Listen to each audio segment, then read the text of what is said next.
The wind howled across the canyon like a wounded animal, carrying with it the bitter taste of alkali dust and despair. High above the valley floor, where the red rocks jutted out like broken teeth against the dying light of day, a young woman stood at the edge of eternity, her thin calico dress, once blue but now faded to the color of old sky, whipped around her legs as she stared down into the abyss below. Mary Catherine Sullivan had walked for 3 days to reach this place. Her feet, wrapped in what remained of her boots, bled through the cracked leather, but physical pain had long since ceased to matter. What drove her forward was something far worse, the complete absence of any reason to turn back. The sun hung low on the horizon, painting the desert in shades of blood and gold. Ravens circled overhead, their harsh cries echoing off the canyon walls. She watched them with envy. How simple it must be, she thought, to have wings, to soar above the ugliness of the world, untouched by its cruelties. 23 years old, though she felt ancient. The past months had aged her in ways that showed not just in the hollows of her cheeks or the shadows beneath her green eyes, but in the very way she held herself, like someone who had forgotten what it meant to stand straight, to walk with purpose.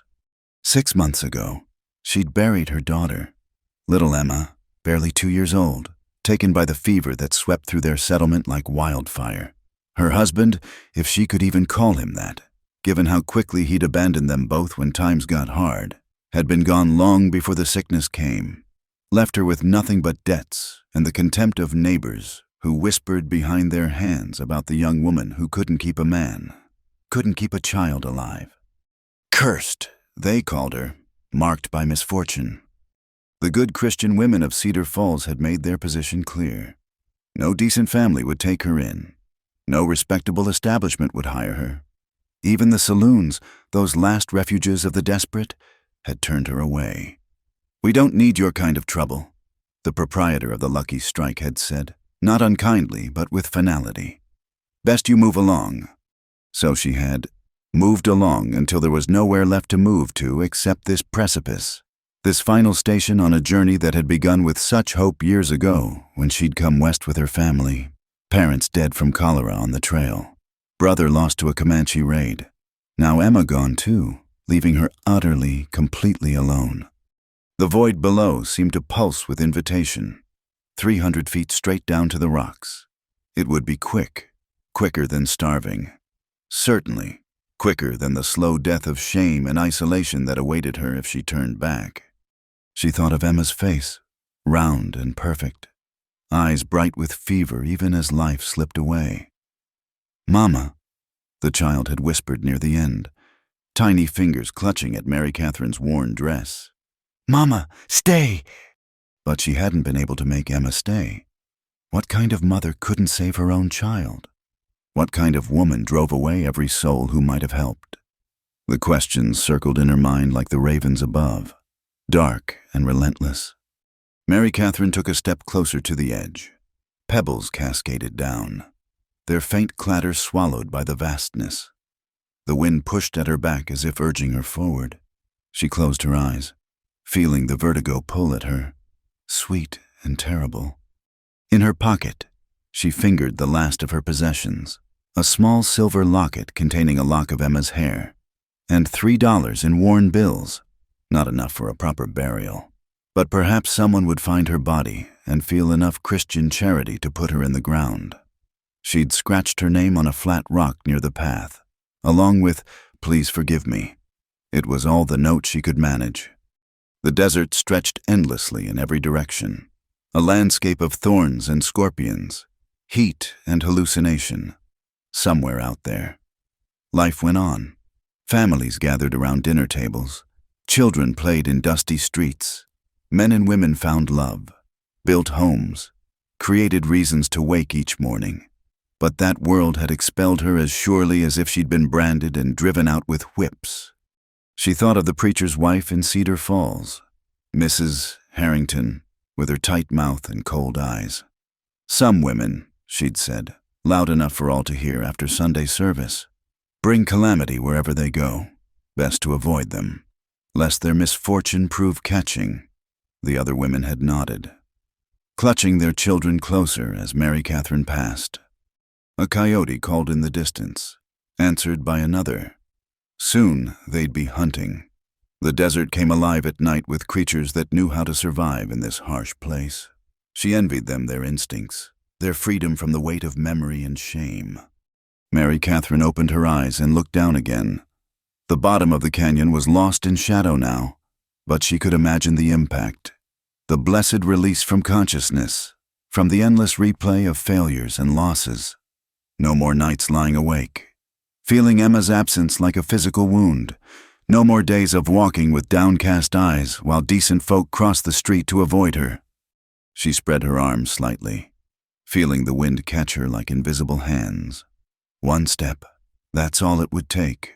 One step, and then nothing but air and the brief terror of falling before. "Don't jump." The voice came from behind her, deep and steady as bedrock. Not shouting, not pleading, just stating it like one might comment on the weather. Mary Catherine's body went rigid, her arms dropping to her sides. She didn't turn, couldn't turn. If she moved at all, she might tip forward into the void or backward into whatever fresh torment had found her. "Miss," the voice continued, closer now. "Whatever brought you here, it ain't worth what you're fixing to do." She could hear footsteps on the gravel, slow and careful. Her heart hammered against her ribs. Why couldn't he have come 5 minutes later? Why did someone have to be here, in this desolate place, at this precise moment? The cruelty of it, to be denied even this final choice, nearly broke what little remained of her composure. "You don't know," she said, her voice cracked from thirst and disuse. "You don't know anything about it." "Reckon that's true," the man replied. He'd stopped moving, probably gauging the distance, wondering if he could reach her if she jumped. "But I know what it's like to stand where you're standing. Maybe not on this particular cliff, but close enough." Mary Catherine laughed, a sound like breaking glass. "Everyone thinks they understand. Everyone has advice. Trust in the Lord. They say, count your blessings. Others have it worse. But they go home to their families, their warm beds, their purpose. They don't know what it's like to be truly empty." "No," the man said quietly. "They don't." Something in his tone made her pause. Not pity, she'd heard enough of that. Not condescension, just understanding. Still, she didn't turn. "I buried my daughter," she said, not knowing why she was telling this stranger what she'd told no one. 2 years old. The fever took her while I watched, helpless. Her father ran off before she was even born. My family's all dead. The whole town thinks I'm cursed. And maybe they're right. Everything I touch withers and dies." Silence stretched between them, broken only by the wind and the distant cry of a hawk. When he spoke again, his voice carried a weight that matched her own. "I buried my wife. Fire took her, and my boy too. Couldn't save them. Couldn't even get to them through the smoke. That was 2 years ago come winter. My girl survived. She was staying with neighbors that night, 8 years old now, and she still wakes up calling for her mama." Mary Catherine's throat tightened. She heard him take another step closer. "Don't know why I'm telling you this," he continued, "except maybe to say that I know what empty feels like. Know what it's like to walk through days that don't seem to have any point to them. To look at folks going about their lives and wonder how they do it, how they find reasons to smile and plan and hope." The sun had nearly set now, the sky ablaze with crimson and purple. The temperature was dropping fast, as it did in the desert once darkness fell. Mary Catherine shivered in her thin dress. "But here's what I learned," the man said. "Empty don't last forever. It feels like it will. Feels like you'll carry that hollowness inside you till the day you die. But little by little, if you let it, life starts to seep back in.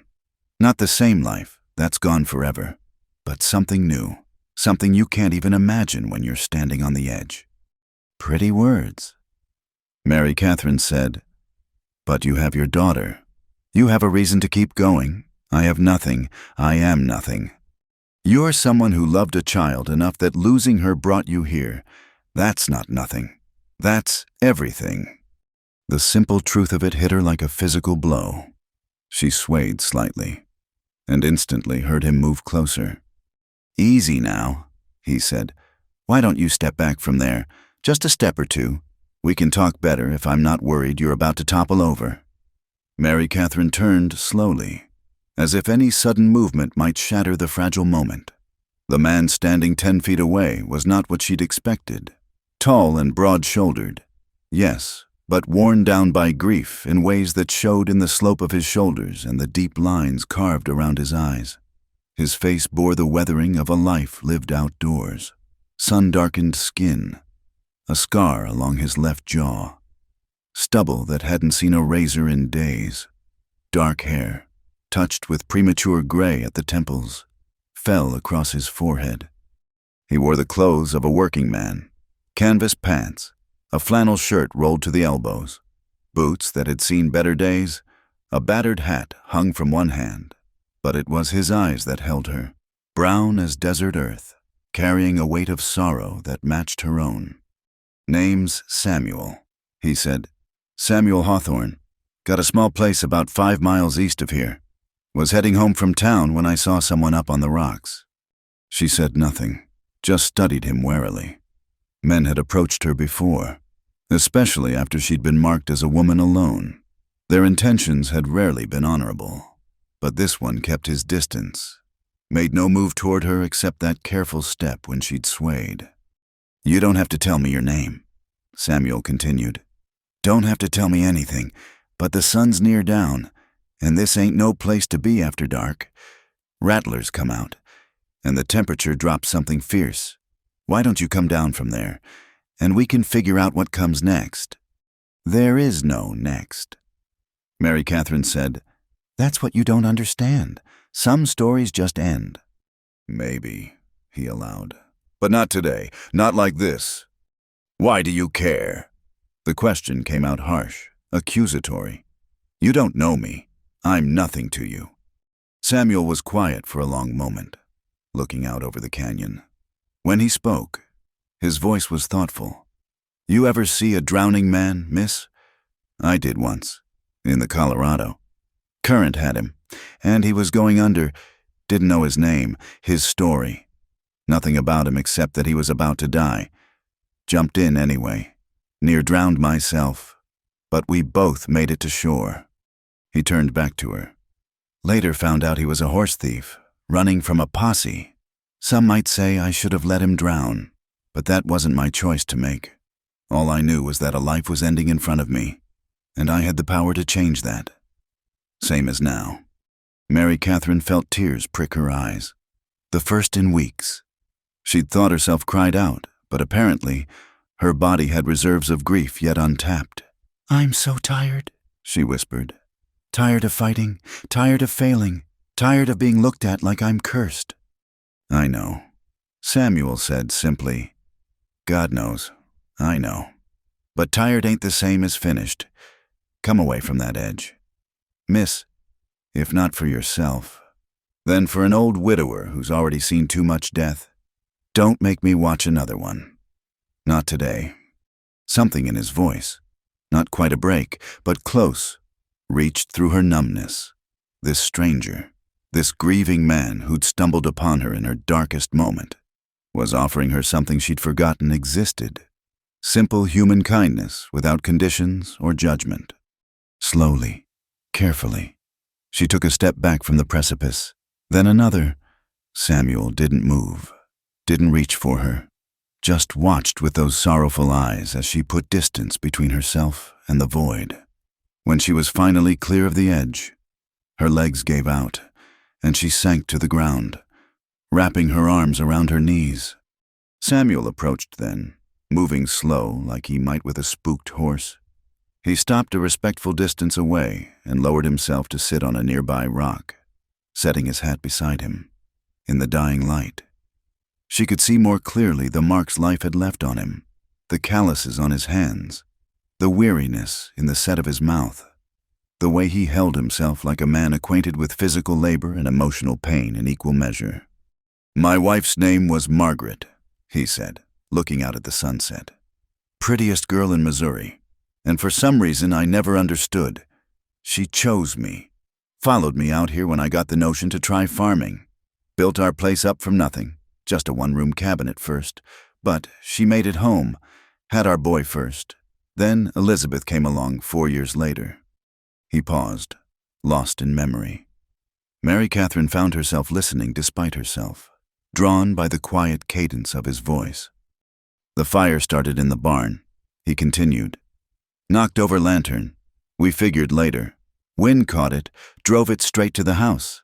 I was in town with Elizabeth, getting supplies.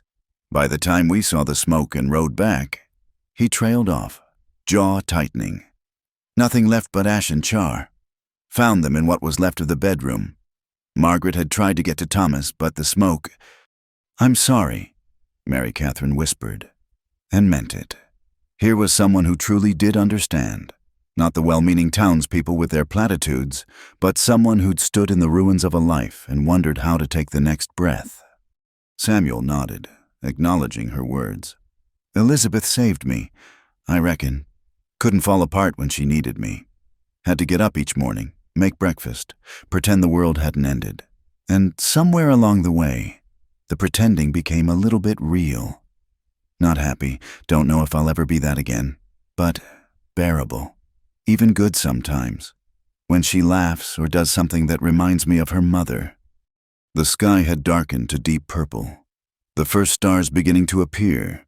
The temperature had dropped considerably, and Mary Catherine shivered in her thin dress, without a word. Samuel shrugged out of his jacket and held it out to her. She hesitated, then took it, wrapping it around her shoulders.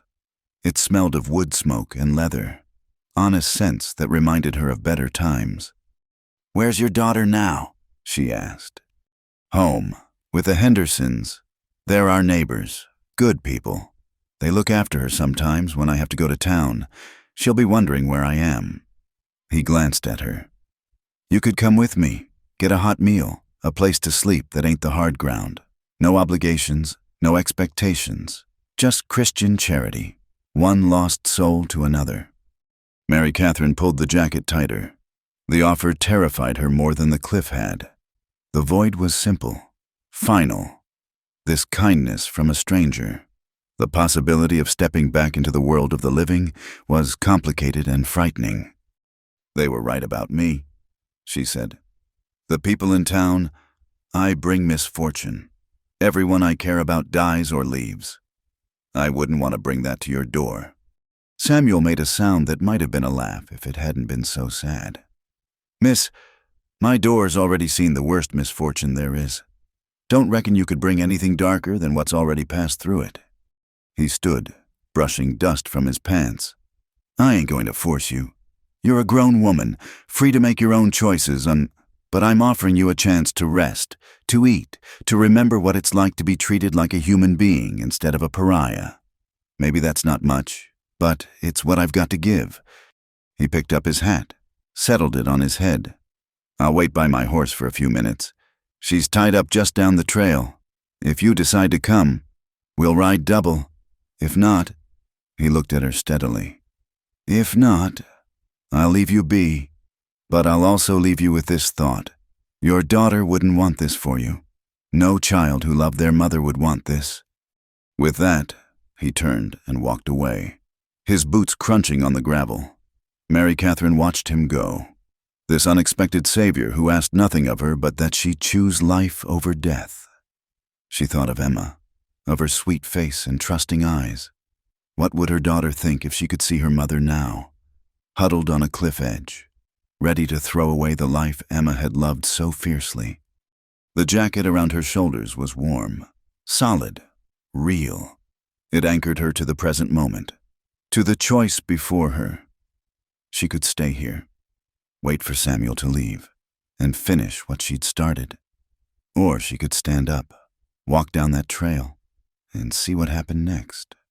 In the distance, she heard the soft nicker of a horse, heard Samuel's low voice responding. He was keeping his word, waiting but not pressuring. The stars were bright now, the desert settling into its nighttime rhythm. Somewhere out there, his daughter was waiting for him to come home, a little girl who'd lost her mother, who woke calling for someone who would never answer. Mary Catherine thought of her own nights, reaching for Emma in the darkness, finding only empty space. The pain of it would never leave her. She understood that now. But perhaps Samuel was right.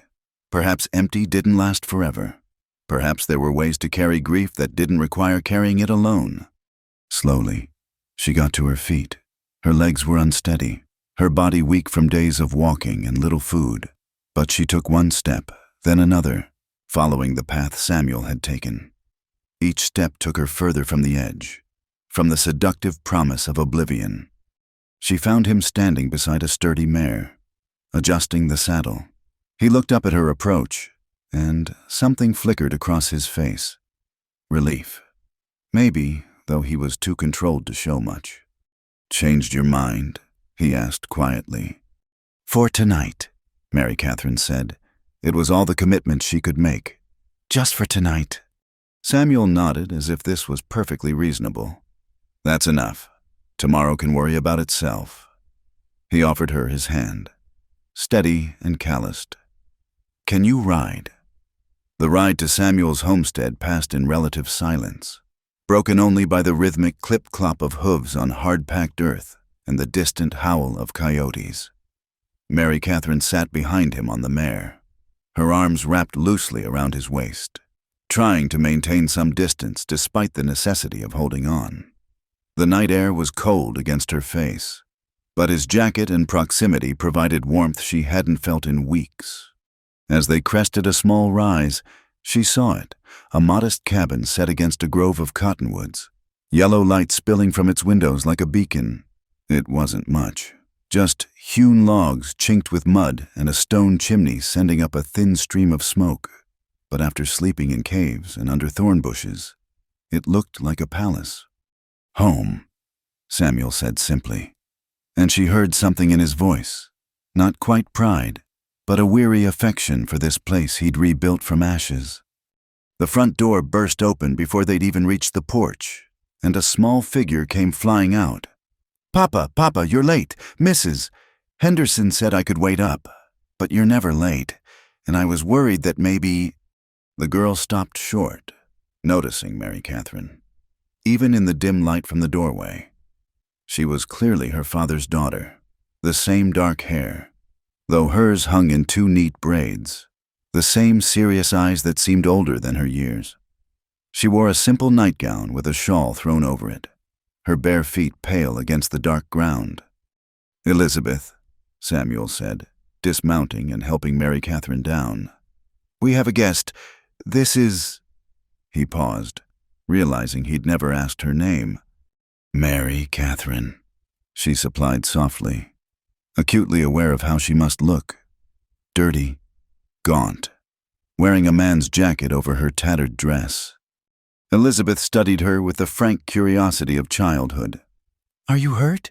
You look awful tired. Papa, is she hurt?" "She's had a long journey," Samuel said carefully. "Why don't you run inside and heat up some of that stew, Mrs. Henderson left, and maybe find some of your mama's things that might fit her." The mention of her mother's clothes made the child's face flicker with something, not pain exactly, but a kind of careful blankness. "Yes, Papa," she said, and darted back inside. Samuel led the mare to a small lean-to that served as a stable, and Mary Catherine followed, unsure what else to do. As he unsaddled the horse and rubbed her down, he spoke quietly. "Elizabeth's a good girl. Tries too hard to take care of me sometimes. I worry she's growing up too fast, but I don't know how to let her be just a child again." "How do you do it?" Mary Catherine asked. "How do you keep going, keep functioning?" He hung the saddle on its peg, considering. "Some days I don't know. Some days I go through the motions and hope that's enough. But she needs me. That's the beginning and end of it. She needs me to make breakfast, to check her arithmetic, to tell her she's done a good job with her chores. So I do those things, and somehow the days pass." They walked to the cabin together. Mary Catherine hesitated at the threshold, suddenly overwhelmed by the domesticity of it all. Inside, she could see Elizabeth bustling around a small kitchen area, standing on a stool to reach a pot on the stove. The cabin was sparse but clean, a main room with the kitchen along one wall, a stone fireplace opposite, a table with 4 chairs. Why 4? She wondered, when there were only 2 of them. And a rocking chair near the fire. A ladder led to what must be a loft, and a door suggested another room beyond. "Come in," Samuel said gently. "You're welcome here." The warmth hit her as soon as she stepped inside, and with it came an unexpected wave of dizziness. Samuel steadied her with a hand on her elbow, guiding her to one of the chairs. Elizabeth appeared at her side with a cup of water, which Mary Catherine accepted gratefully. "Papa says you've been traveling," the girl said, watching her drink. "Where from?" "Elizabeth," Samuel warned, but Mary Catherine shook her head. "It's all right. I've come from Cedar Falls. It's a good distance west of here." "I know Cedar Falls," Elizabeth said brightly. "We went there once for supplies. They have a big church with a bell. Did you hear the bell?"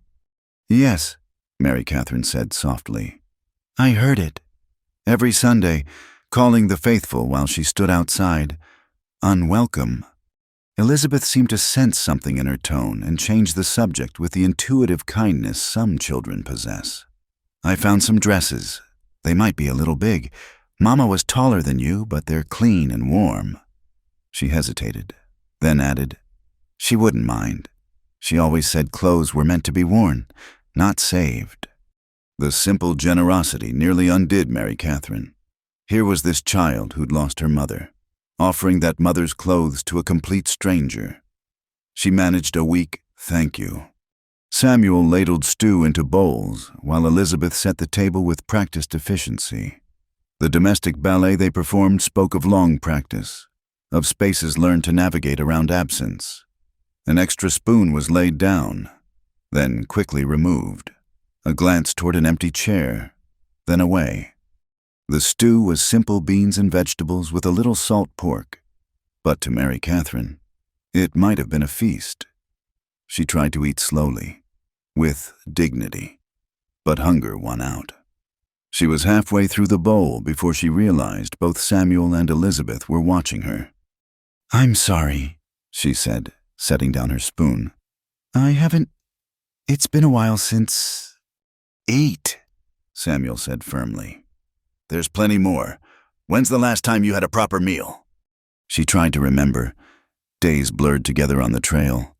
4 days, maybe 5. There was a ranch. The woman gave me some cornbread. Told me to move along. Elizabeth's eyes widened. 5 days? Papa, she hasn't eaten in 5 days. "Finish your supper, Elizabeth," Samuel said. But he ladled more stew into Mary Catherine's bowl without asking. After the meal, Elizabeth showed her to the small room behind the main area. "This was going to be for..." She stopped, swallowed. "Papa built it for the new baby, but then the fire." Another stop. "Anyway, we use it for storage now, but there's a cot and I put the dresses in there and some other things you might need." The room was tiny, just large enough for a narrow cot and a small chest, but it had a window looking out toward the cottonwoods, and someone, Elizabeth, probably had placed a somewhat battered wildflower in a jar on the windowsill. "It's perfect," Mary Catherine said, and meant it. Elizabeth beamed. "I'll heat some water so you can wash. Papa made a real good wash stand. And we have soap that Mrs. Henderson makes. It smells like lavender." As the girl hurried off, Mary Catherine sank onto the cot. The mattress was thin but infinitely better than the ground. On the chest lay 3 dresses, carefully folded. She touched them gently. Good fabric. Well made. Cared for. The kind of dresses a husband would buy for a beloved wife, wanting her to have nice things even in this rough country. A soft knock interrupted her thoughts. "Miss?" Samuel's voice. "Elizabeth's got the water ready, and well, I thought you might need this." She opened the door to find him holding out a small leather pouch. "It's not charity," he said quickly. Seeing her expression, "It's wages in advance. I need help around here. Cooking, cleaning, mending. Elizabeth does what she can, but she's 8. She should be playing with dolls, not darning socks. If you're willing to work, I'm willing to pay fair wages plus room and board." Mary Catherine stared at him. "You don't know anything about me. I could be a thief, a terrible person." "Are you?" he asked simply. "No, but—" "Then that's settled. You need work. I need help." Seems straightforward enough. He set the pouch on the chest. "Think about it. No need to decide tonight." After he left, Mary Catherine washed in the warm water Elizabeth had prepared, using the lavender soap that did indeed smell like hope itself. She put on one of Margaret's dresses, a simple brown calico that hung loose on her thinner frame, but was clean and whole. Looking at herself in the small mirror above the washstand, she hardly recognized the woman staring back. When had she become so hollow-eyed, so sharp-boned? A soft knock. "Miss Mary Catherine," Elizabeth's voice. "Can I come in?" "Of course." The girl entered carrying a hairbrush and ribbons. "I thought maybe your hair's all tangled. I could brush it out if you want. I used to brush Mama's hair. She said I was real gentle." Mary Catherine's throat tightened. "That would be nice." Elizabeth climbed onto the cot beside her and began working through the tangles with infinite patience. Her small hands were indeed gentle, and Mary Catherine found herself relaxing for the first time in memory. "Papa's glad you're here," Elizabeth said after a while. "He didn't say so, but I can tell. He gets this look sometimes, like he's seeing ghosts. He didn't have that look tonight." "What about you?" Mary Catherine asked. "How do you feel about a stranger in your house?" Elizabeth considered this seriously. "You're not really a stranger. Papa brought you home, so you must be good, and—" She paused, concentrating on a particularly stubborn knot. "And you look like you need us as much as we need you. That makes you family, kind of, doesn't it?" The simple wisdom of it, the matter-of-fact acceptance, broke something open in Mary Catherine's chest. Tears came then, silent but flowing, as this child she'd just met offered her what an entire town had denied: belonging. Elizabeth set down the brush and wrapped her thin arms around Mary Catherine's shoulders. "It's okay," she whispered. "Papa cries sometimes, too. I pretend I don't see, but I do. It's okay to be sad when sad things happen."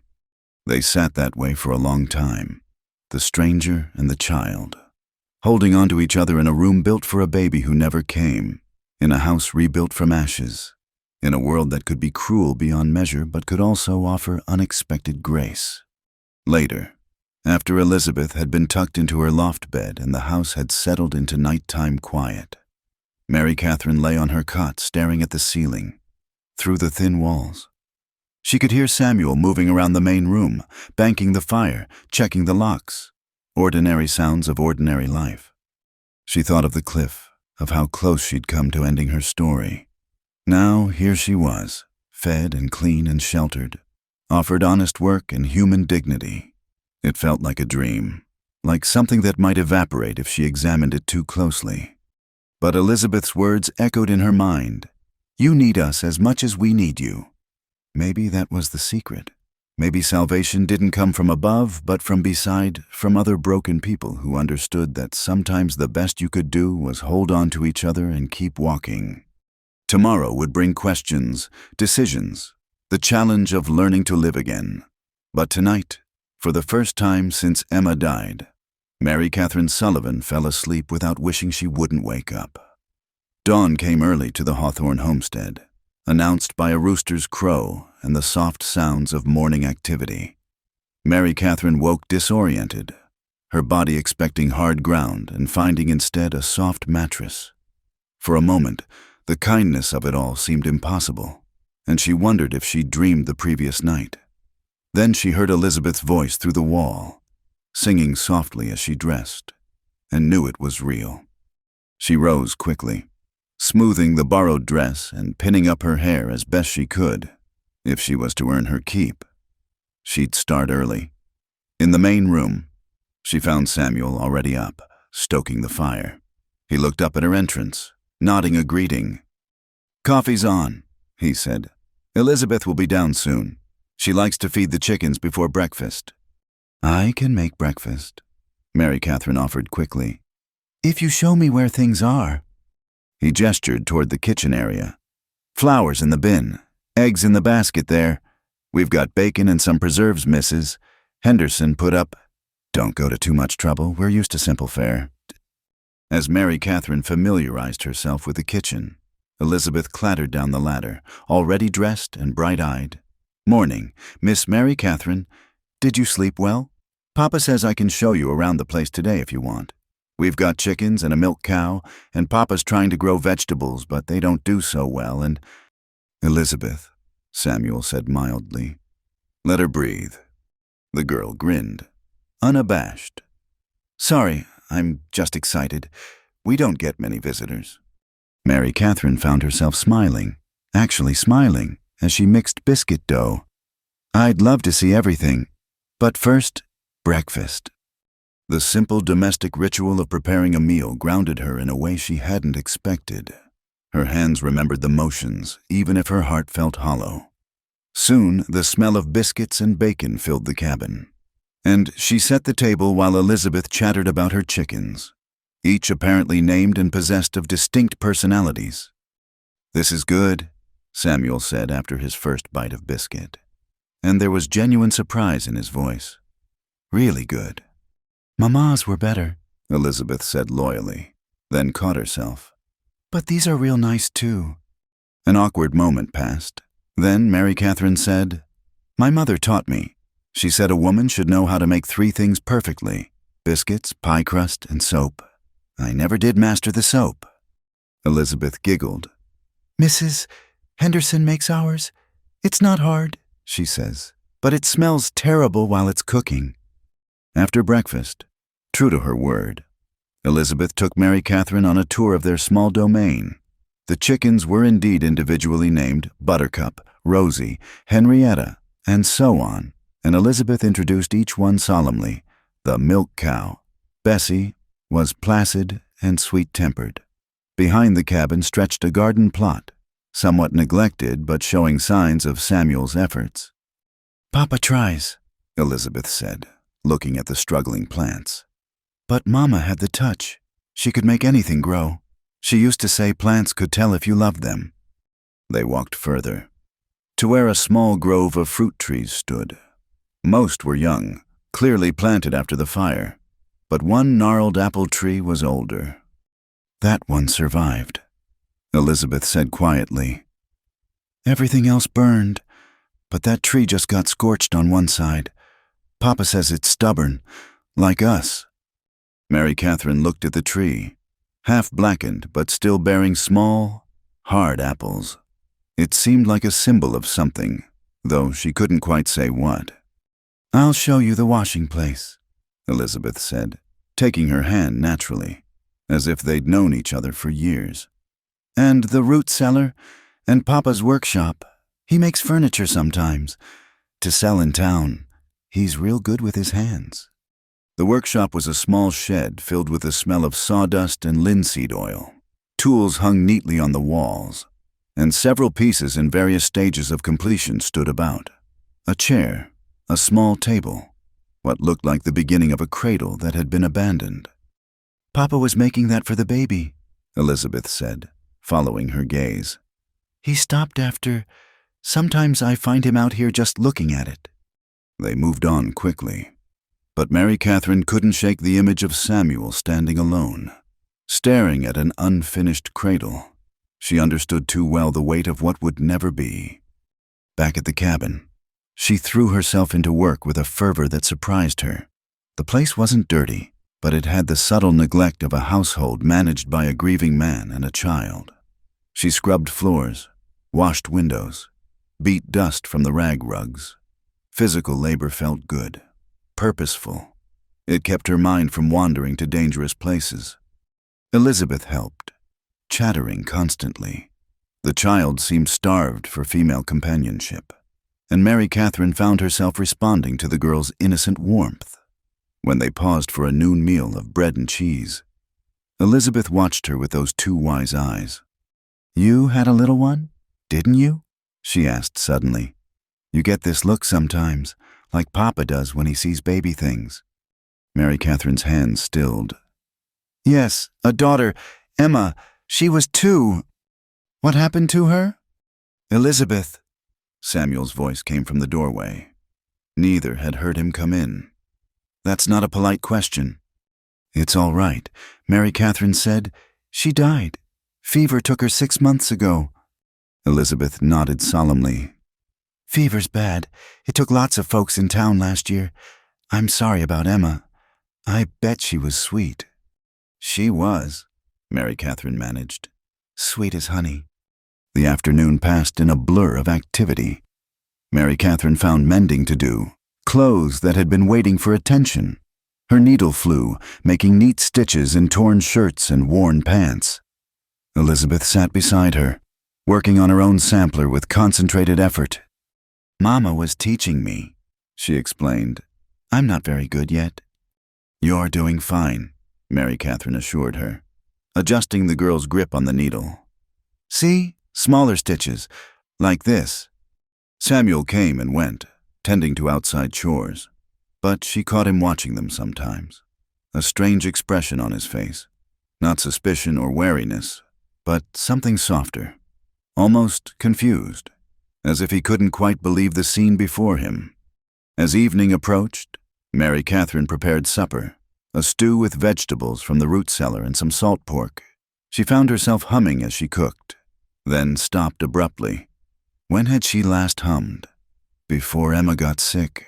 Certainly, the sound seemed to belong to a different woman, one who hadn't stood on a cliff edge 24 hours ago. "That's pretty," Elizabeth said. "The song. Mama used to hum while she cooked too." "I'm not—" Mary Catherine started to protest that she wasn't trying to replace anyone, but Elizabeth had already moved on, setting the table with careful precision. During supper, Samuel cleared his throat. "I've been thinking, if you're willing to stay on, we should discuss terms. Room and board, plus $2 a week. It's not much, but—" "It's generous," Mary Catherine interrupted. "More than generous, I accept." He nodded, looking relieved. "Good. That's good. Elizabeth we both need, well, it'll be good to have help." After supper, they fell into what felt like a routine despite its newness. Elizabeth worked on her letters while Samuel read from the Bible, his deep voice rolling over the familiar words. Mary Catherine mended by lamplight, the domestic scene so normal it made her chest ache. "Papa, can Miss Mary Catherine braid my hair tomorrow?" Elizabeth asked as bedtime approached. "She did it real nice last night." "If she's willing," Samuel said, glancing at Mary Catherine, who nodded. After Elizabeth was in bed, an awkward silence fell. Mary Catherine made to retire to her room, but Samuel spoke. "I want to thank you. Elizabeth was different today. Lighter, somehow.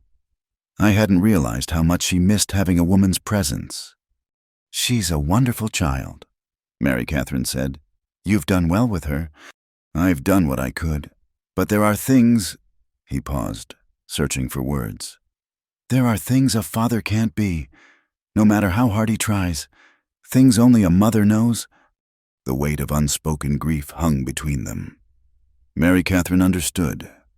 There were things only a mother could provide, just as there were things only a child could fill in a parent's heart. "I should tell you," Samuel said suddenly, "about the town. If you stay, you'll need to go there sometimes. They can be particular about propriety. A woman living here, working for me, there'll be talk." "There's always talk," Mary Catherine said with bitter experience. "I've learned to live with it." "Still, I wanted you to know, I won't have you blindsided." She appreciated the warning, even as she dreaded facing another town's judgment. But what choice did she have? This was shelter, work, purpose, even if temporary. It was more than she'd had yesterday. That night, lying in her small room, Mary Catherine took stock of her strange new situation. 24 hours ago, she'd been ready to die. Now she had a roof over her head, food in her belly, work for her hands, and more. She had people who needed her, even if just for her cooking and mending. It wasn't happiness. She didn't think she'd ever feel that again. But it was something. A reason to get up tomorrow, to put one foot in front of the other. Elizabeth's laugh. Samuel's quiet gratitude. The simple satisfaction of a clean floor and a well-cooked meal. She thought of Emma, of her sweet face and trusting eyes. "Is this all right, baby?" she whispered into the darkness. "Is it all right for Mama to try again?" No answer came. Of course. But somewhere in the main room, she heard Samuel moving about, probably checking the fire one last time. Normal sounds of normal life. And for the first time in 6 months, that didn't feel like a betrayal. Tomorrow would bring challenges. The work would be hard, the town's judgment harsh, the memories still painful. But tonight, she had a place. She had purpose. She had 2 grieving souls who needed her almost as much as she needed them. It wasn't much, but it was enough. For now. For tonight, it was enough. The weeks passed with a rhythm Mary Catherine had forgotten existed, the steady pattern of daily tasks. Meals shared. Evenings by the fire. She rose each day before dawn, starting coffee and biscuits before Samuel and Elizabeth stirred. The work was hard but satisfying. Washing, mending, cooking, tending the garden that slowly responded to her care. Her hands grew calloused again, but it was a good feeling, proof that she was useful, needed. One evening, nearly a month after her arrival, Samuel came in from the workshop looking troubled. Elizabeth had already climbed to her loft, and Mary Catherine was finishing the last of the mending by lamplight. "Is something wrong?" she asked, setting down her needle. He sat heavily in his chair by the fire. "I need to tell you something. About Margaret. About the fire." Mary Catherine waited, sensing this was something he'd been working up to for weeks. "It wasn't just an accident," he said finally. "Oh, the knocked-over lantern was real enough, but the reason it got knocked over..." He rubbed his face with both hands. "Margaret was with child. She'd been feeling poorly, dizzy spells and such. Doctor said it was normal, but that night she collapsed in the barn. Trying to get to the house, she must have hit the lantern." The weight of this revelation settled over the room. Mary Catherine thought of the unfinished cradle in the workshop, understanding now why Samuel couldn't complete it or throw it away. "The baby," she said softly. "That's why you were building..." "A son," Samuel confirmed. "We were going to name him after my father, Thomas. When I found them, she'd been trying to protect him. Even at the end, her body curved around her belly like she could shield him from the smoke and flames." Mary Catherine closed her eyes, seeing it too clearly. A mother's instinct to protect, even when protection was impossible. She knew that feeling, had lived it as Emma burned with fever in her arms. "I blamed myself," Samuel continued. "Should have been home. Should have insisted she rest more. Should have. It'll drive a man mad, thinking that way." "Yes," Mary Catherine said simply. "It will." They sat in companionable silence. 2 people who understood the particular torture of parental guilt. Finally, Samuel spoke again. "Elizabeth doesn't know. About the baby, she knows her mother died in the fire, knows Thomas died too, but not the rest. I didn't know how to tell her. Still don't." "She's stronger than you think," Mary Catherine offered. "Children often are, but there's no rush. You'll know when the time is right." Samuel looked at her gratefully. "You're good with her. Better than I hoped. She's starting to smile again. Real smiles, not the ones she puts on for my sake." "She's helped me too," Mary Catherine admitted. "Having someone to care for, it makes a difference. Makes the days have shape again." I'm glad, Samuel said. Glad for both of you, and for me. If I'm honest, this house needed— He gestured vaguely. What you've brought to it. Heat rose in Mary Catherine's cheeks. I've only done what any housekeeper would do. No, he said firmly. No, it's more than that. You've brought life back into these walls. I'd forgotten what that felt like. The conversation was veering into dangerous territory. Mary Catherine stood quickly, gathering her mending. I should retire. Early morning tomorrow. Samuel stood as well. Mary Catherine. It was the first time he'd used her name without the formal Miss in front of it. I want you to know, you're safe here. Whatever you're running from, whatever drove you to that cliff, you don't have to fear it in this house. I promise you that. She nodded, not trusting her voice, and fled to her small room. But sleep wouldn't come. His words echoed in her mind. Safe here. When was the last time she'd felt truly safe? Even before Emma's death, there had always been the wolf at the door. Poverty, abandonment, the harsh judgment of others. Safety was a luxury she'd never been able to afford. The next morning brought a change in routine. Samuel announced at breakfast that he needed to go to town for supplies. I could go, Mary Catherine offered quickly. Give you a list. I'll fetch what's needed. Samuel and Elizabeth exchanged glances. You don't want to go to town, Elizabeth said. It's full of busybodies and gossips. Mrs. Harrington especially, she's the worst. Mary Catherine's blood chilled. Mrs. Harrington, the preacher's wife. You know her? Samuel asked, frowning. Yes, from Cedar Falls. I didn't realize. She moved here about 3 months ago, Samuel explained. Her husband took over when our preacher died. She's been— He searched for words.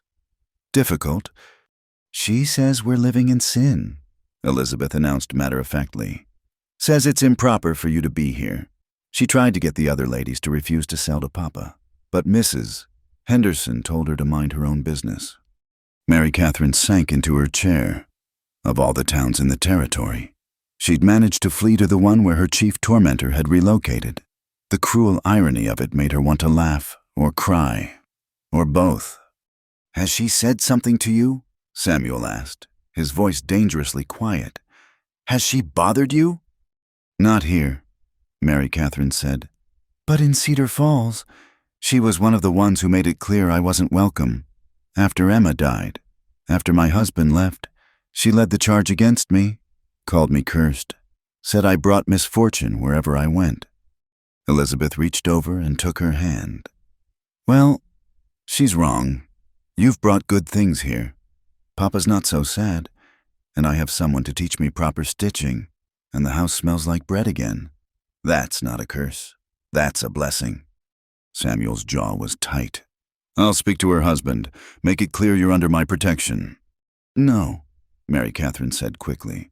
That will only make things worse. I've dealt with her kind before. The best thing is to give her nothing to talk about. I'll stay here when you go to town. Keep out of sight. You can't hide forever, Samuel said. This is your home now, too. You have as much right to walk those streets as anyone. Home. The word had lodged in her chest like a splinter. This wasn't her home. Not really. She was an employee, a housekeeper. The warmth and belonging she felt here was borrowed. Temporary. She'd do well to remember that. But Elizabeth squeezed her hand. Papa's right. You belong here now. And if Mrs. Harrington doesn't like it, she can go back to Cedar Falls. Despite her fears, Mary Catherine found herself smiling at the girl's fierce loyalty. We'll see. For now, let's just focus on today. What needs doing while your father's gone? They spent the morning in a flurry of activity. Mary Catherine taught Elizabeth to make pie crust.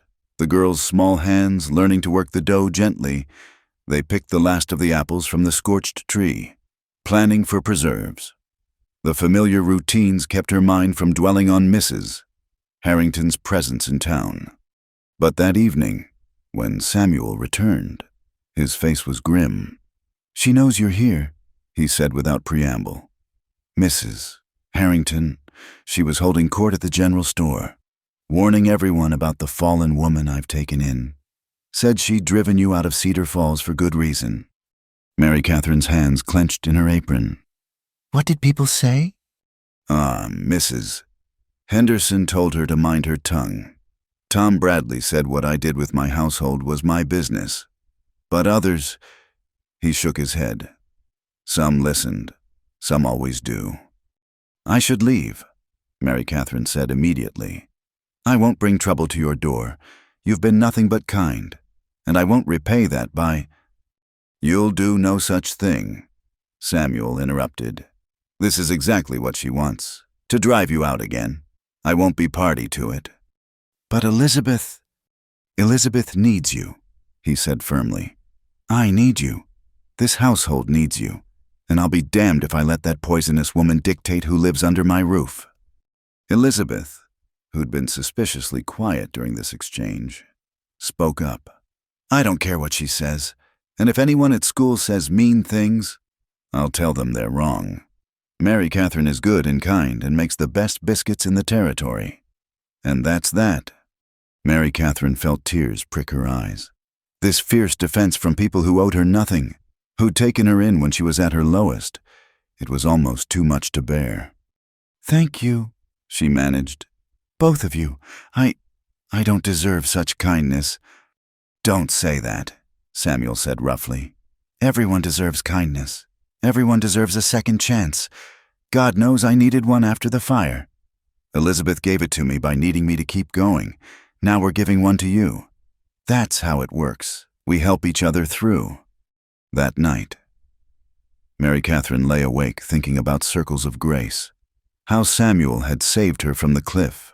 How she was helping heal his household. How Elizabeth brought light to them both. Maybe this was how people survived terrible loss, not alone, but by weaving their broken pieces together into something new.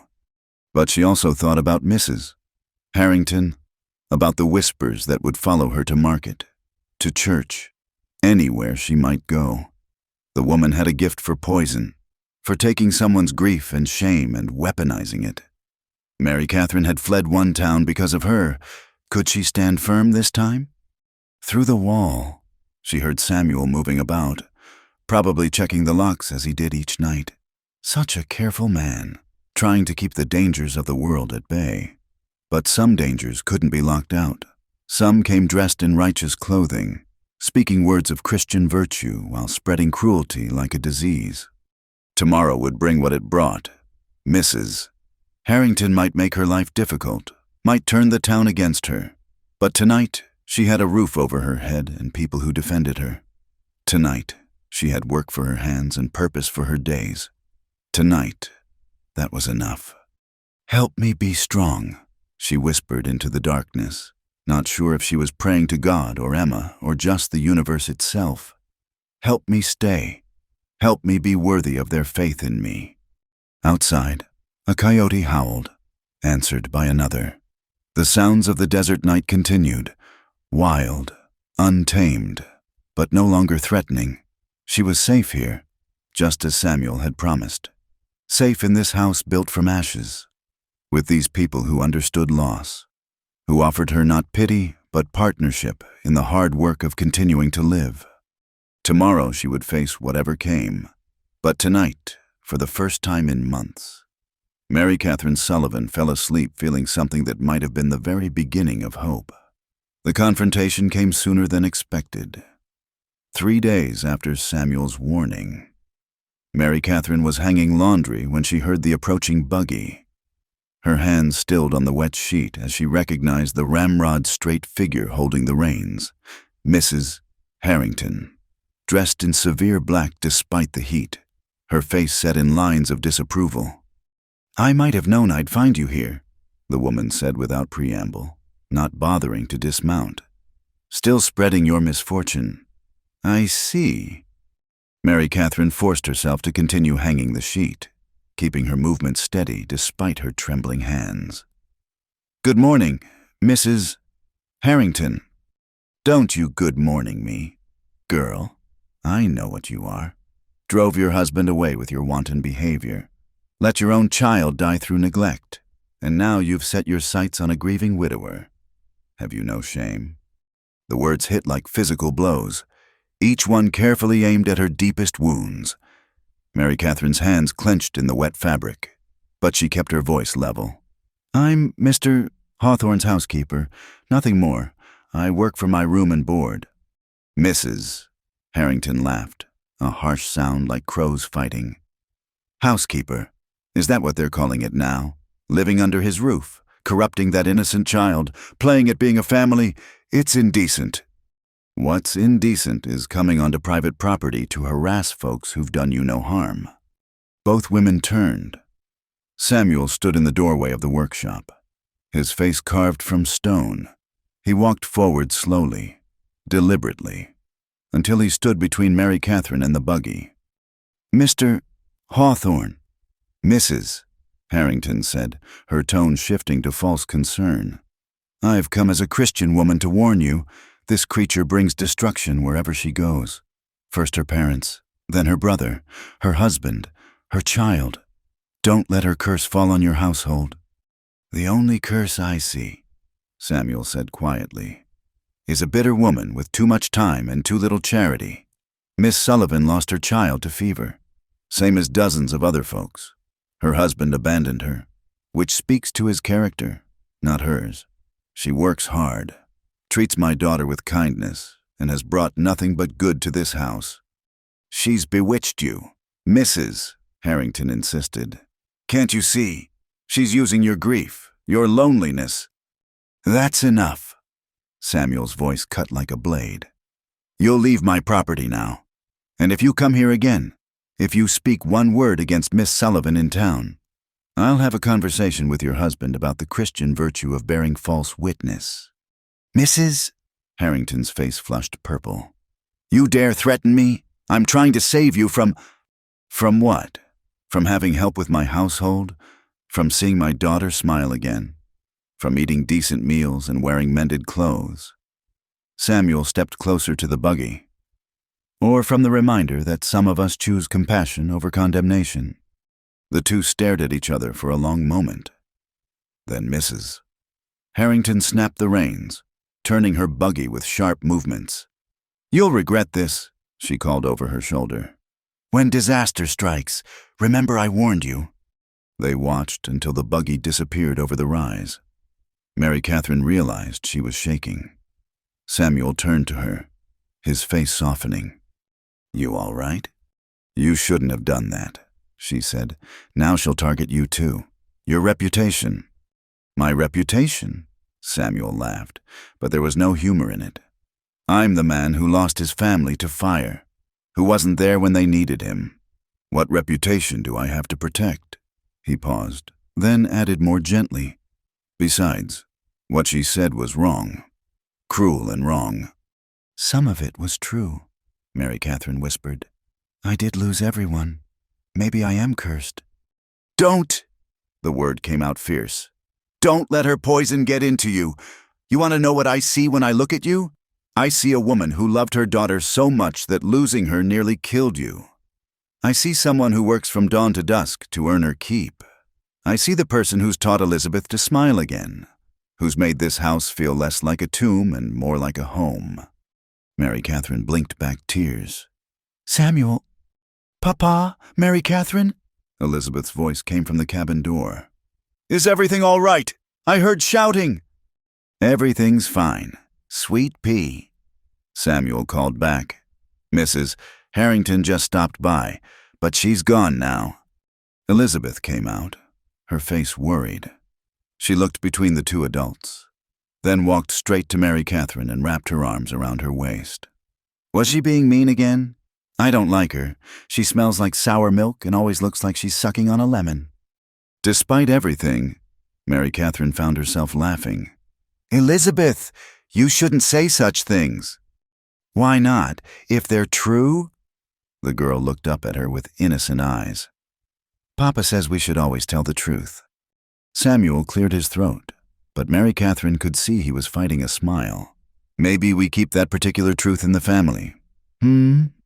That evening, after Elizabeth was in bed, Samuel and Mary Catherine sat by the fire in companionable silence. Finally, he spoke. What she said about your family, your parents and brother, was that true? Mary Catherine stared into the flames. Yes, my parents died of cholera on the wagon train. I was 15. My brother took care of me after that, but he was killed in a raid 2 years later. I married young. Too young. John seemed kind at first, but he had a weakness for whiskey and cards. When I told him about the baby, he stayed long enough to see if it would be a son. When Emma was born, she shrugged. He was gone by morning. And you raised her alone? For 2 years. She was my whole world. So bright, so sweet, always laughing. When the fever came, her voice broke. I tried everything, the doctor, prayer, every remedy anyone suggested. Nothing worked.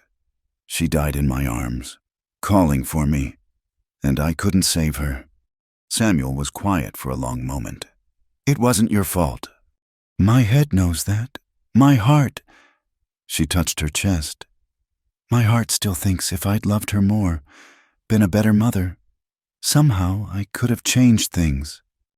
I know that feeling, Samuel said softly. I've played that night over in my head 1,000 times. If I'd come home earlier, if I'd insisted Margaret rest more, if I'd checked the barn before bed. But my neighbor Tom told me something that helped. He said guilt is just our way of pretending we have control over things we don't. Makes us feel less helpless.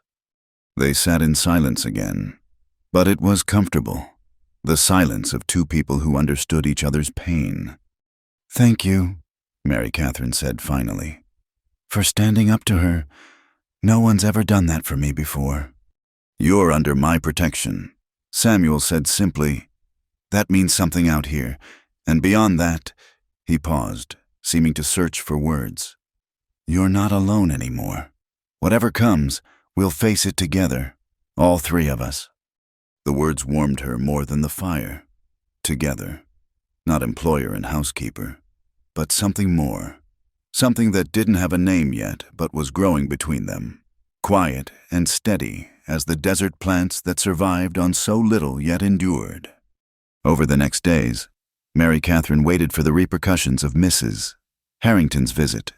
But when Samuel went to town, he returned with surprising news.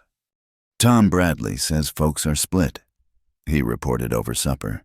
Some side with Mrs. Harrington, but others remember how she's caused trouble before. Apparently, you're not the first person she's tried to run out of town. She went after the Mexican family that runs the leather shop, and the Chinese fellow who does laundry. People are starting to see a pattern. Mrs. Henderson says you should come to her quilting circle, Elizabeth added excitedly. She says any woman who can make stitches as fine as the ones on Papa's shirts is welcome in her home, and anyone who doesn't like it can start their own circle. Mary Catherine felt a flutter of hope. Perhaps she wouldn't have to face the town's judgment alone. Perhaps there were people of goodwill who would give her a chance. I don't know, she said carefully. It might cause trouble for Mrs. Henderson. Alice Henderson's been causing trouble for busybodies since before I was born, Samuel said with a slight smile. I think she enjoys it. Besides, Elizabeth's right. Your needlework is too fine to waste. Might do you good to have some female company besides this little magpie. I'm not a magpie, Elizabeth protested, then immediately launched into a story about her chicken Buttercup, rather proving his point. That night, Mary Catherine considered the invitation. A quilting circle meant acceptance, meant being part of the community's fabric. It also meant exposure, vulnerability, the chance for more judgment. But hiding hadn't saved her in Cedar Falls. Maybe it was time to try a different way. She thought of Samuel standing between her and Mrs. Harrington, immovable as a mountain, of Elizabeth's fierce hug, of Mrs. Henderson's unexpected invitation. Perhaps she wasn't as alone as she'd believed. Perhaps there were people willing to see her as more than her losses, more than her shame. Tomorrow, she decided. Tomorrow she would send word to Mrs. Henderson accepting the invitation. Tomorrow she would take another step toward rebuilding a life from the ashes of the old one. It terrified her. But beneath the fear was something else, a tiny spark of courage, fed by the faith others had shown in her. She could almost hear Emma's laugh in the wind outside, almost feel her approval. "Be brave, Mama," she whispered to the darkness. And for the first time, Mary Catherine thought maybe she could be. The quilting circle at Mrs. Henderson's proved to be a turning point. Mary Catherine had dressed carefully in one of Margaret's better dresses, her hands trembling as Elizabeth helped her pin up her hair. "You look pretty," the girl declared. "Like a real lady." "I don't feel like one," Mary Catherine admitted. "I feel like everyone will see right through me." Elizabeth took her hand with that startling wisdom she sometimes displayed. "Papa says being brave doesn't mean not being scared. It means doing what's right even when you are scared." The Henderson home was warm and welcoming, filled with the chatter of women and the smell of fresh coffee. Alice Henderson, a sturdy woman with kind eyes and silver-streaked hair, greeted Mary Catherine at the door. "So glad you could come. Dear, don't mind the hens. They cluck a lot but mean no harm, most of them. Anyway." There were 6 other women present, their faces showing varying degrees of curiosity and reservation. Mary Catherine recognized the banker's wife, the woman who ran the boarding house, and others she'd seen from a distance. They nodded politely, if not warmly. The afternoon passed more smoothly than she'd dared hope. Her fine stitching drew genuine admiration.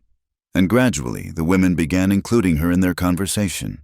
They spoke of children, recipes, the challenges of keeping house in this harsh land, normal things, human things.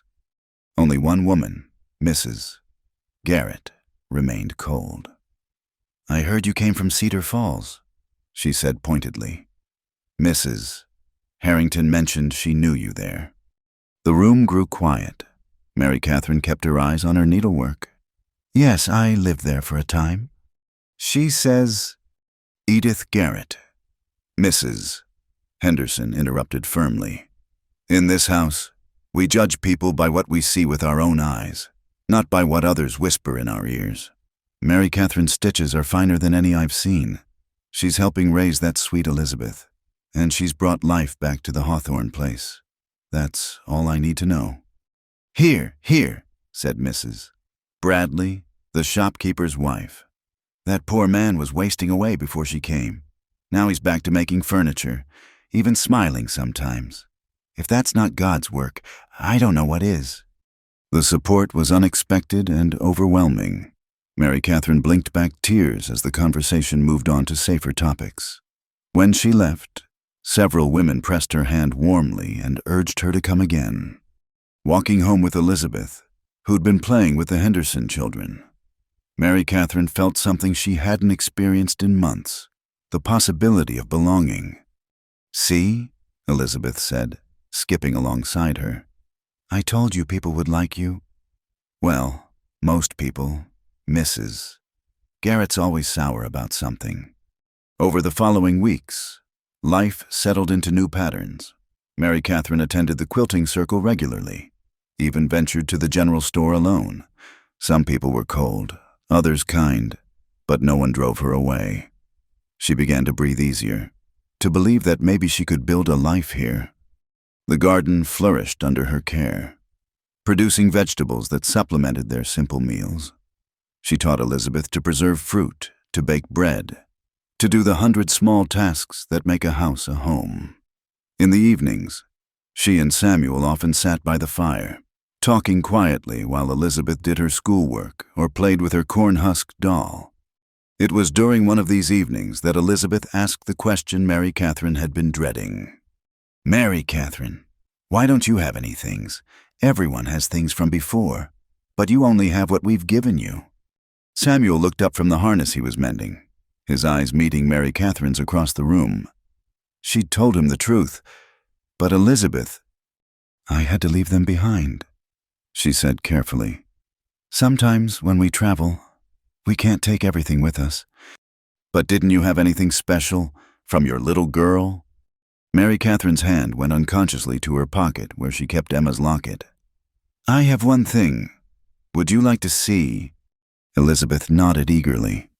Mary Catherine drew out the small silver locket, opening it to reveal the curl of dark hair inside. "Her name was Emma," she said softly.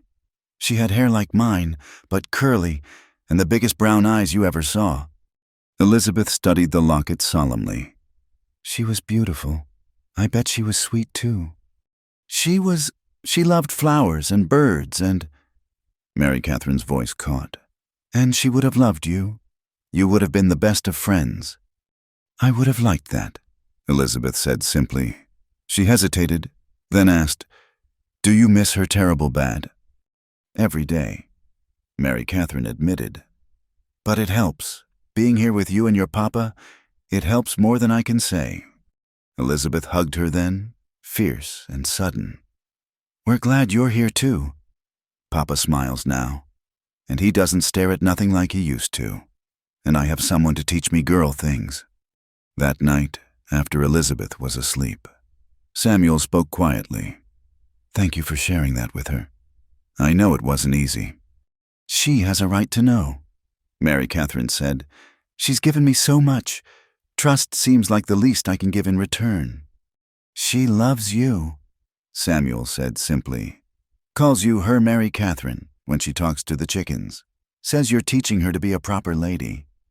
"Heaven help her then," Mary Catherine said with a weak laugh. "I'm hardly anyone's idea of a proper lady." "You're wrong there."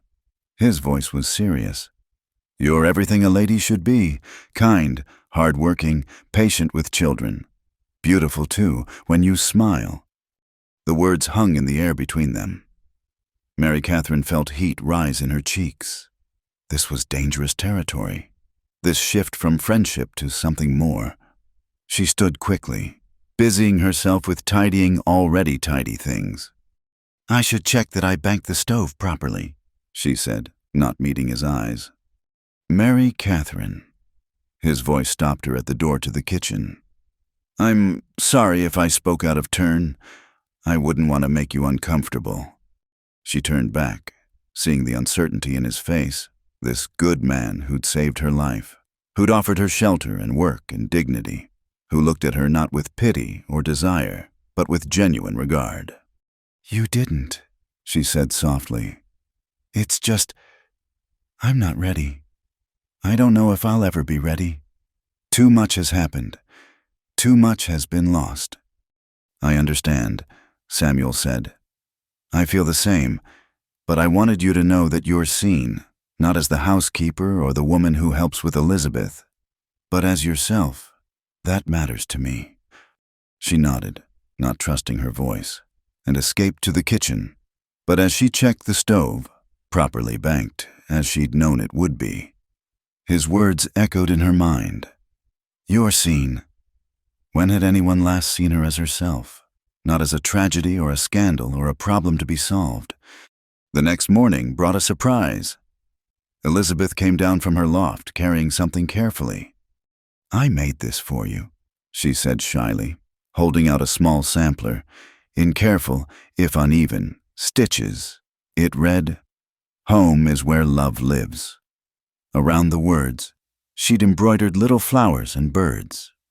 "Oh, Elizabeth," Mary Catherine breathed. "It's beautiful." "It's for your room," Elizabeth explained.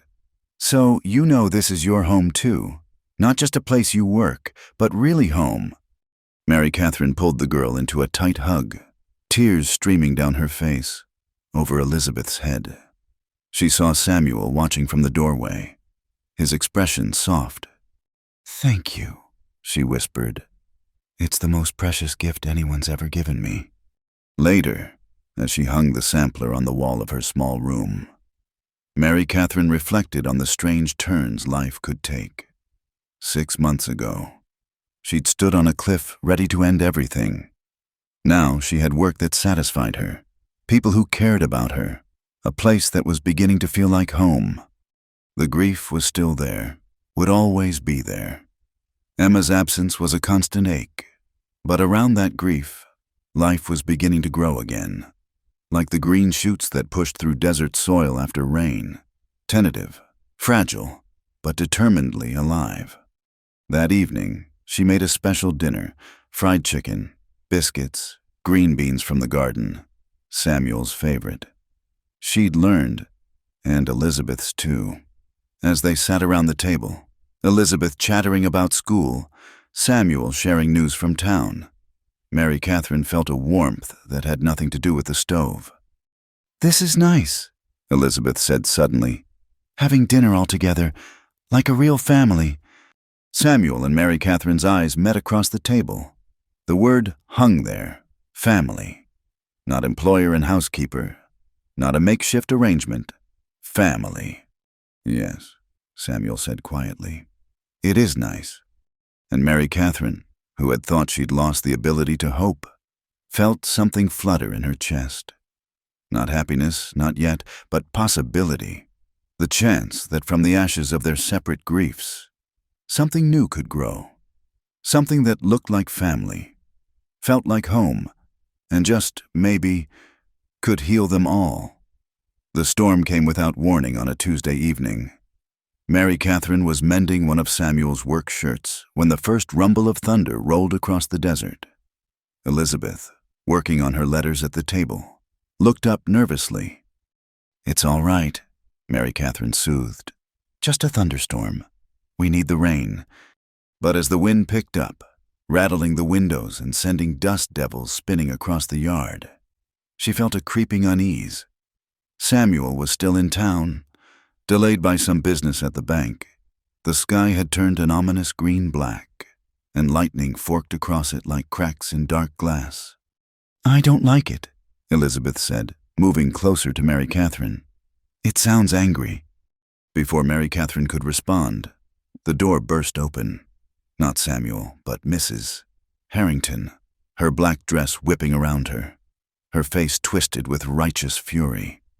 "I knew I'd find you playing house," she spat, water dripping from her bonnet. "Samuel's had an accident. His horse spooked in town, threw him. He's at Doc Morrison's, calling for his wife, his dead wife." Mary Catherine's blood turned cold. "Is he?" "Dying, most likely. And it's your doing. I warned him. I warned everyone. You bring death wherever you go." Mrs.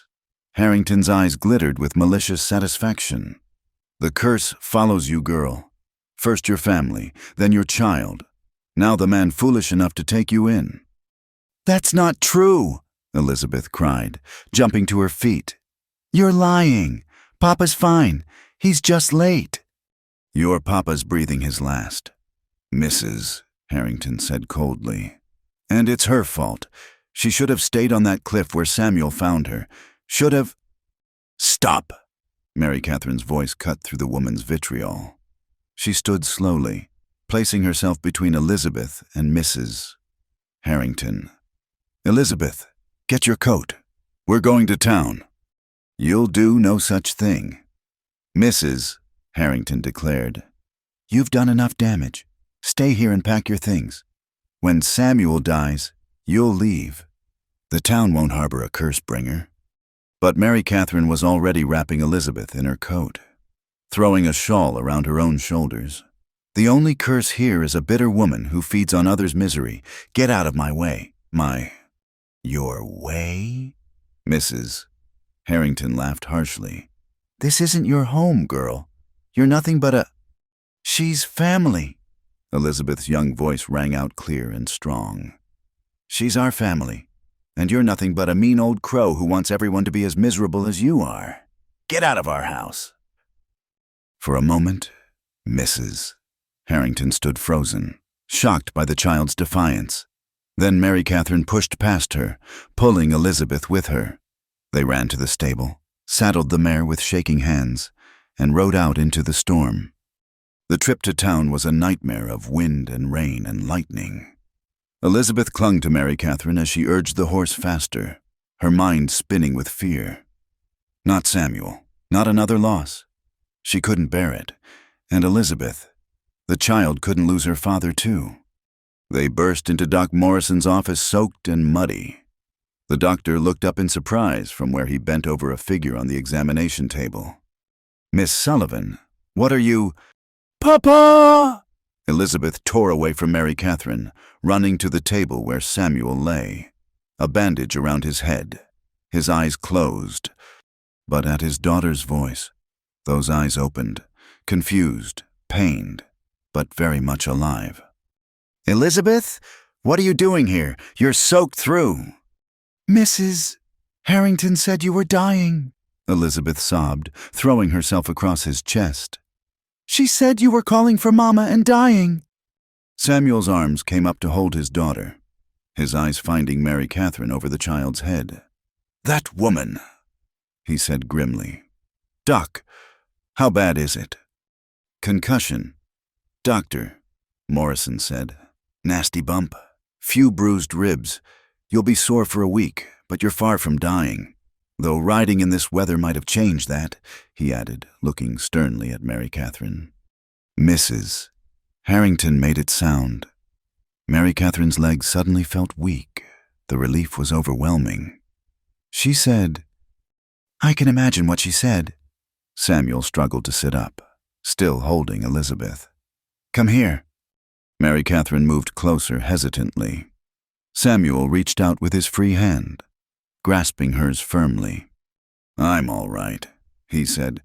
"Knocked my fool head on a post when thunder spooked, but I'm all right." His grip tightened. "We're all right." The door slammed open again. "Mrs." Harrington stood there, fury radiating from every line of her body. Behind her, several townspeople had gathered, drawn by the commotion. "Still alive? I see," she said coldly. "But it's only a matter of time. This woman is cursed, marked by death. How many more have to die before you see it?" "The only thing I see," Samuel said, his voice carrying despite his injury, "is a woman so eaten up with bitterness she can't stand anyone else finding happiness." "Mary Catherine lost her child. Yes, so did I. So have half the people in this territory. That's not a curse. That's life in a hard land." He struggled to his feet, Doc Morrison protesting, but Samuel stood firm, one arm around Elizabeth, the other still holding Mary Catherine's hand. "You want to know something, Mrs. Harrington? When I was lying there, head spinning, I did call out, not for my dead wife, but for Mary Catherine, because she's the one who's brought life back to my home. She's the one who's taught my daughter to smile again. She's the one I want beside me, now and always." A murmur ran through the crowd. Mary Catherine felt her heart stop. "Samuel," she whispered, "you don't know what you're saying. The head injury has nothing to do with it." He turned to face her fully. "I've been wanting to say this for weeks. I love you, Mary Catherine Sullivan. Not as my housekeeper, not as Elizabeth's caretaker, but as the woman I want to marry, if you'll have me." "Papa's proposing," Elizabeth squealed, bouncing despite the solemn moment. Mary Catherine couldn't breathe. "Samuel, you don't understand. Everyone I love dies or leaves. What if she's right? What if I am cursed?" "Then I'll take my chances," Samuel said firmly. "Because a life with you, even if it's short, is better than a long life without you. I've lived in the shadow of death for 2 years. You brought me back to the light. Let me do the same for you." "This is disgusting," Mrs. Harrington spat. "A mockery of Christian marriage. You're barely a year widowed, and she is the woman I love." Samuel interrupted. "The woman my daughter loves. The woman who's earned the respect of decent folks in this town through hard work and kindness. And if you say one more word against her, I'll forget I was raised to be polite to my elders." Tom Bradley stepped forward from the crowd. "I think you've said enough. Mrs. Harrington, maybe it's time you went home." "I agree," said Mrs. Henderson, moving to stand beside them. "This is a moment for celebration, not condemnation." One by one, the townspeople began to turn away from Mrs. Harrington, facing Samuel and Mary Catherine instead. The preacher's wife stood isolated, her poison finally failing to spread. "You'll regret this," she hissed. "All of you. When disaster strikes." "The only disaster here is your presence." "Doctor," Morrison said mildly, "I prescribe a long journey, perhaps back to Cedar Falls. The climate here doesn't seem to agree with you." "Defeated Mrs." Harrington swept out, leaving a strange quiet in her wake. Then Elizabeth tugged on Mary Catherine's hand. "You haven't answered Papa," she said. "Will you marry us? Will you be my mama for real?" Mary Catherine looked down at the child's hopeful face, then up at Samuel's steady gaze. Around them, the townspeople waited. In that moment, she stood once again on a precipice, but this time, instead of ending, it offered a beginning. "I'm scared," she admitted. "So am I," Samuel said.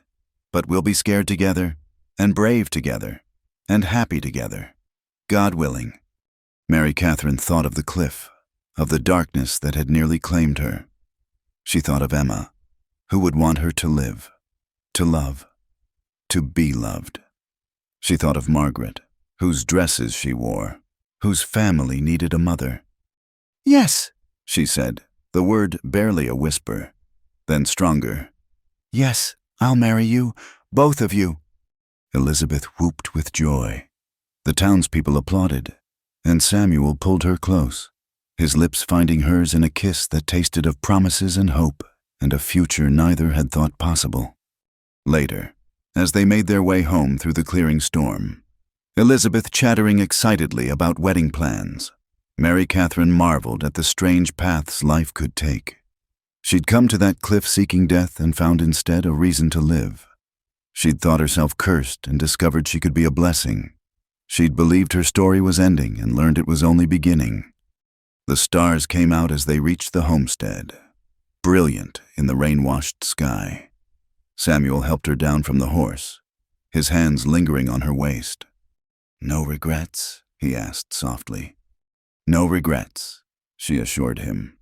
"Only gratitude. For you, for Elizabeth, for the chance to try again." "We'll build a good life," he promised. "The three of us, maybe more, God willing." Mary Catherine's heart stuttered at the thought, but it was fear mixed with hope now, not despair. "Maybe so," she agreed. Elizabeth ran ahead to tend her chickens, leaving them standing together in the starlight. The house waited, warm and welcoming, no longer just a shelter, but truly a home. "Thank you," Mary Catherine said suddenly, "for stopping me that night, for seeing something in me worth saving."